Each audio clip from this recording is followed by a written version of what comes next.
नमस्कार दोस्तों, मैं राजेश चौहान आपका हार्दिक स्वागत करता हूं आपके ही अपने चैनल राजेश क्लासेस में। अगर आप मेरे वीडियोस को देखते हैं तो इतना तो जान ही गए होंगे कि मेरा मकसद न सिर्फ आपको अंग्रेजी में बेस्ट बनाना है बल्कि आपके व्यक्तित्व का सर्वांगीण विकास करना भी है। इसलिए मैं हमेशा आपके लिए ऐसी ही कहानियाँ लेकर आता रहता हूँ जिसमें आपको बहुत कुछ नया सीखने को मिले और आपके पर्सनालिटी डेवलपमेंट में भी बहुत सहायक हो। आप इंग्लिश के साथ साथ व्यवहार कुशलता में भी माहिर हो, यही मेरा उद्देश्य है। अगर आप चैनल पर नए हैं और बुद्धि, ज्ञान और जानकारी के मामले में हमेशा दूसरों से 2 कदम आगे रहना चाहते हैं तो चैनल को ज़रूर सब्सक्राइब कर लें।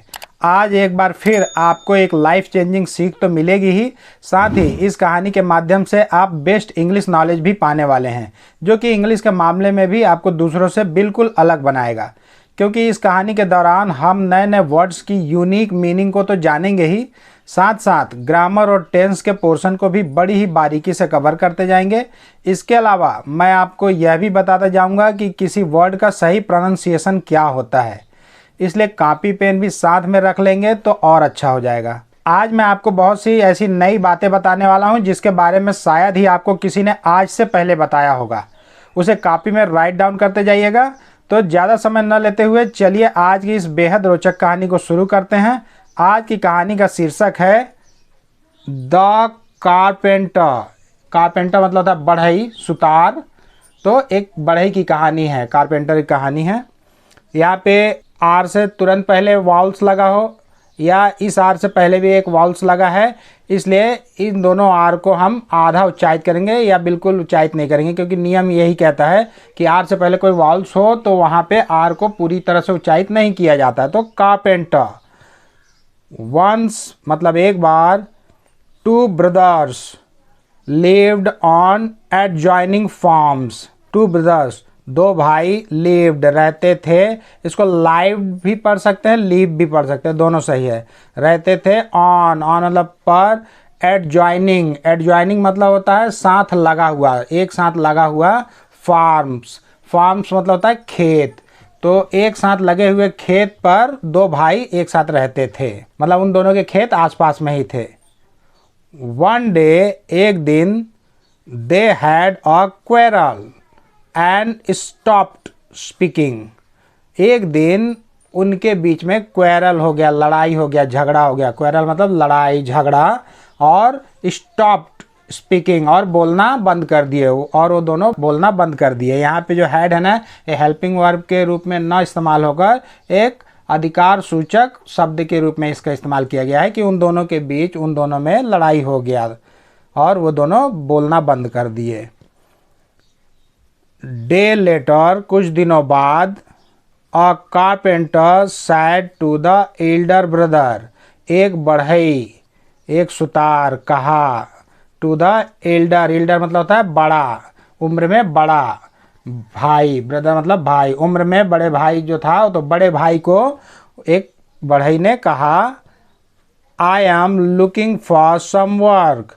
मैं किसी काम की तलाश कर रहा हूँ। ये जो है प्रेजेंट कंटिन्यूअस टेंस का ये सेंटेंस है, क्योंकि यहाँ पे हेल्पिंग वर्ब एम लगा है और मेन वर्ब में आईएनजी जुड़ा हुआ है। तो ये प्रेजेंट कंटिन्यूअस, रहा हूँ, रहे हैं, तो ये सब होता है ना उसकी पहचान। ऐसे तो लुक मतलब होता है देखना किसी को, लेकिन लुकिंग फॉर होगा या लुक फॉर होता है ना एक साथ, तो इसका मतलब होता है तलाश करना, खोजना, ढूंढना। तो वह तलाश कर रहा है एक काम की तलाश कर रहा है। वो बोल रहा है कि मैं एक काम की तलाश कर रहा हूँ। द एल्डर ब्रदर, बड़ा भाई, सैड कहा, बड़े भाई ने कहा, look across the creek at that farm. Look, look मतलब देखो, ये लुक मतलब देखो, ये लुकिंग फॉर जो यहाँ पे बोले वहाँ ढूंढना, तलाश करना है ना। तो देखो अक्रॉस, अक्रॉस मतलब होता है के पार, आर पार। तो उसके पार देखो, किसके पार? क्रीक के। क्रीक मतलब होता है नाला, जो छोटा नाला बहता है ना उसको बोलते हैं, या खाड़ी होती है जो समुद्र के किनारे जो का भाग रहता है, खाड़ी, वो छोटी नदी, इसको क्रीक बोला जाता है। तो नाले के उस पार देखो, उस दैट, उस फार्म को, उस खेत को, नाले के उस पार जो खेत है उसको देखो। That is my younger brothers, वह है मेरे यंगर, मेरे छोटे भाई का। अपॉस्ट्रोफी के बाद जो एस लगाता है उसका मतलब होता है का। तो मेरे छोटे भाई, यंगर जो होता है, यंग मतलब तो ऐसे युवा तरुण होता है, लेकिन यंगर जो उम्र में छोटा होता है ना, किसी के मुकाबले में छोटा रहता है, उसको यंगर बोला जाता है। तो छोटे भाई का वो खेत है, उस खेत को देखो। I want you to build me a fence, मैं चाहता हूँ तुमसे, आई वॉन्ट यू, मैं तुमसे चाहता हूँ। ये प्रेजेंट इंडेफिनिट टेंस का ये सेंटेंस हुआ ना, क्योंकि यहाँ पे वर्ब का मेन फॉर्म ही लगा हुआ है, इसमें हेल्पिंग वर्ब डू डज नहीं लगा हुआ है। क्योंकि प्रेजेंट इंडेफिनिट टेंस में हेल्पिंग वर्ब डू डज नहीं लगता है, उसके बदले में वर्ब का फर्स्ट फॉर्म ही लगता है। तो बोल रहा है कि मैं तुमसे चाहता हूँ टू बिल्ड, बिल्ड मतलब होता है निर्माण करना, बनाना। तो मैं तुमसे चाहता हूँ कि बनाओ मेरे लिए एक फेंस, फेंस मतलब होता है बाड़, घेरा। जो लकड़ी का घेरा बनाते हैं या तार का बाड़ बनाते हैं ना, जानवरों से रक्षा करने के लिए अपने खेत को या अपने बरामदे को या बगीचे को, तो उसको फेंस बोला जाता है, घेरा, बाड़ा। तो मेरे लिए एक बाड़ा बनाओ। सो मतलब होता है ताकि। अब सो मतलब इसलिए भी होता है, इतना भी होता है, लेकिन इस सेंटेंस के हिसाब से सो मतलब ताकि बोलेंगे ना।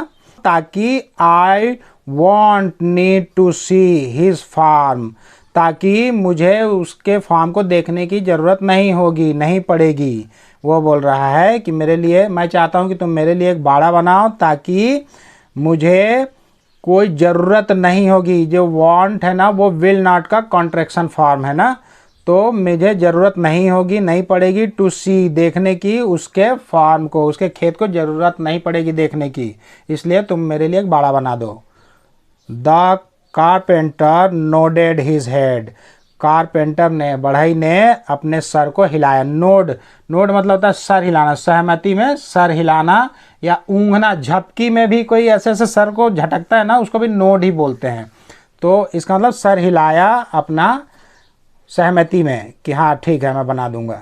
He worked hard all day, वह सारा दिन कड़ी मेहनत किया। ये जो है वर्ब का सेकंड फॉर्म लगा हुआ है ना यहाँ पे, तो यानी कि पास्ट इंडेफिनिट टेंस का एक सेंटेंस है कि वह कड़ी मेहनत किया, पूरे दिन कड़ी मेहनत किया। When the elder brother came out, जब जो बड़ा भाई था वो बाहर आया। केम, केम जो है वो कम का सेकेंड रूप है, वो बाहर आया जब उसका बड़ा भाई, ये भी पास्ट इंडेफिनिट टेंस का ही सेंटेंस है ना। He was shocked, वह सदमे में था। शॉक, शॉक मतलब होता है सदमा, झटका, आघात। वह गहरे आघात में था, उस सदमे में था, उसे झटका लगा।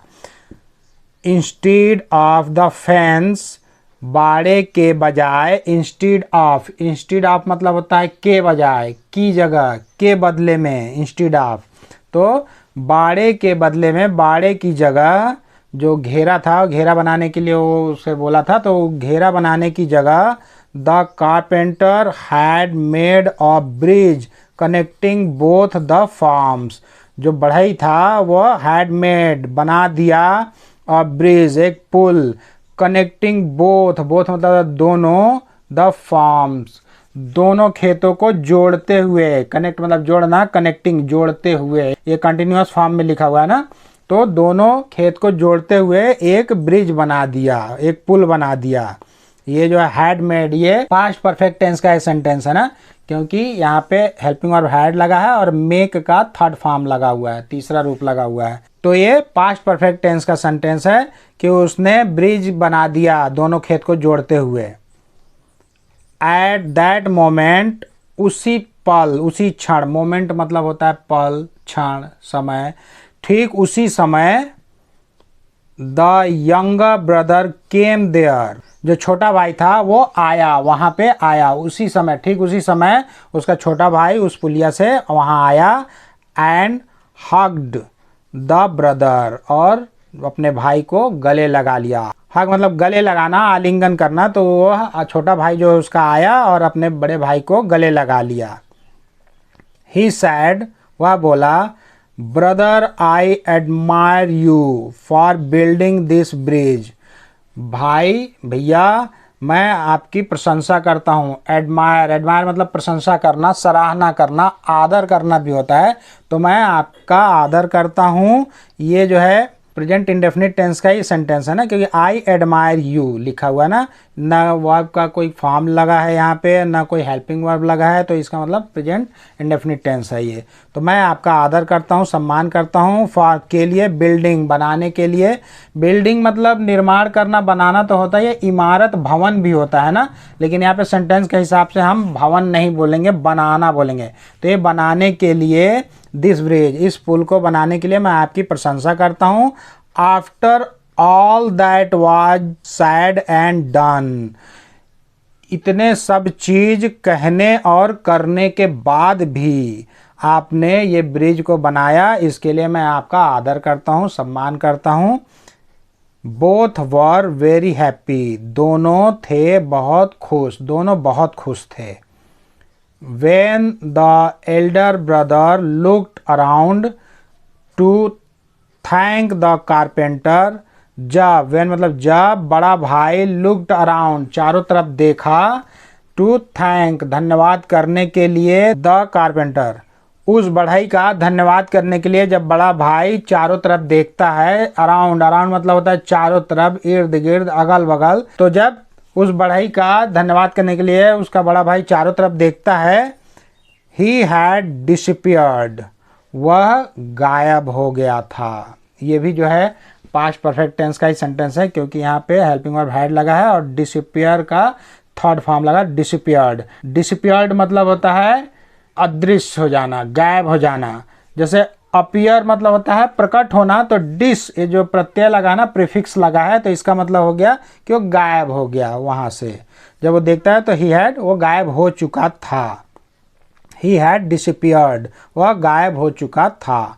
For he had other bridges to build, मतलब वह गायब क्यों हो गया था? फॉर के लिए, ही हैड, उसे बनाना था और भी निर्माण करना था, और भी पुलियों का निर्माण करना था। मतलब कहने का है कि जहाँ जहाँ भी इस समाज में दूरियां बढ़ रही हैं दो लोगों के बीच में, लड़ाई झगड़े के बीच में, तो कोई उसको समझाने नहीं आता है, लेकिन दो लोगों के बीच झगड़े का फ़ायदा उठाकर उन दोनों में फूट डालने हर कोई आ जाता है। तो ऐसे कारपेंटर, ऐसे बढ़ई की ज़रूरत है जो रिश्तों में सुधार कर दे। तो वो रिश्तों में सुधार करने के लिए, यानी कि और भी जो लोगों के बीच दूरियां बढ़ गई, उन दूरियों के बीच पुल बनाने के लिए वह कहीं और चला गया था।